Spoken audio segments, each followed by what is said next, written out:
Seperti yang kita janjikan kemarin, hari ini kita akan membahas mengenai sistem proporsional terbuka dan sistem proporsional tertutup. Mari kita bahas bersama. Dunia politik kita digonjang-ganjingkan dengan wacana sistem proporsional terbuka versus sistem proporsional tertutup dalam pemilu. Dan ini muncul sejak adanya judicial review di Mahkamah Konstitusi.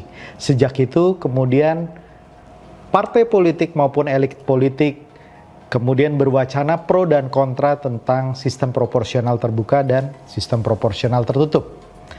Nah, kali ini kita akan bahas baik kelebihan dari sistem proporsional terbuka, kekurangannya, maupun perbandingannya. Perbedaan pertama berkaitan dengan metode pemberian suara, di mana di sistem proporsional terbuka kita mencoblos calon legislatif, sedangkan di sistem proporsional tertutup kita mencoblos partai politik.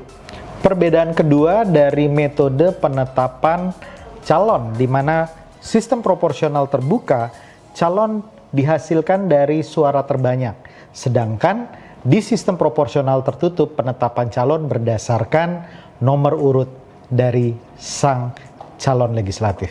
Perbedaan ketiga berdasarkan asal kader, di mana di sistem proporsional terbuka semua kader politik mempunyai kesempatan yang sama dan dia memiliki keterikatan dengan massa. Jadi konsentrasi dari sang caleg lebih kepada massa atau calon pemilihnya.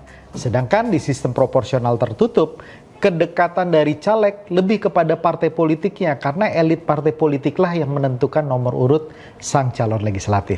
Secara umum, kelebihan dari sistem proporsional terbuka adalah kedaulatan ada di tangan rakyat, di mana rakyat yang langsung memilih kepada caleg-calegnya dan rakyat mengenal caleg-calegnya.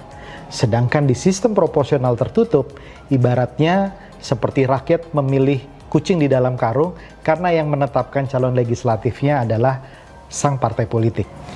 Tetapi sistem proporsional tertutup juga memiliki kelebihan karena di dalam konteks penghitungan suara tentu saja dengan sistem proporsional tertutup penyelenggara dan penghitungan suara menjadi lebih mudah.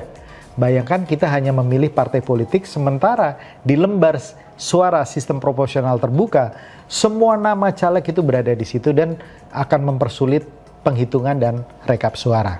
Nah, masalah dari sistem proporsional terbuka yang sering dikeluhkan oleh banyak elit politik adalah mengenai politik uang, di mana politik uang itu menjadi sangat marak dan terbuka luas di dalam sistem proporsional terbuka karena kompetisinya kompetisi bebas memperebutkan suara dari rakyat. Nah, di dalam sistem proporsional tertutup, menurut saya politik uang juga tetap tidak akan bisa dihapus, hanya mereka beralih fungsi dan beralih konsentrasi, di mana sebelumnya dampaknya kepada masyarakat di sistem proporsional terbuka, sedangkan di sistem proporsional tertutup, politik uang hanya menguat di kalangan elit dan partai politik saja. Nah, menurut Sobat Politician Academy, sistem proporsional terbuka atau tertutup yang lebih baik untuk Indonesia ke depannya. Silahkan berikan komen dan salam perubahan.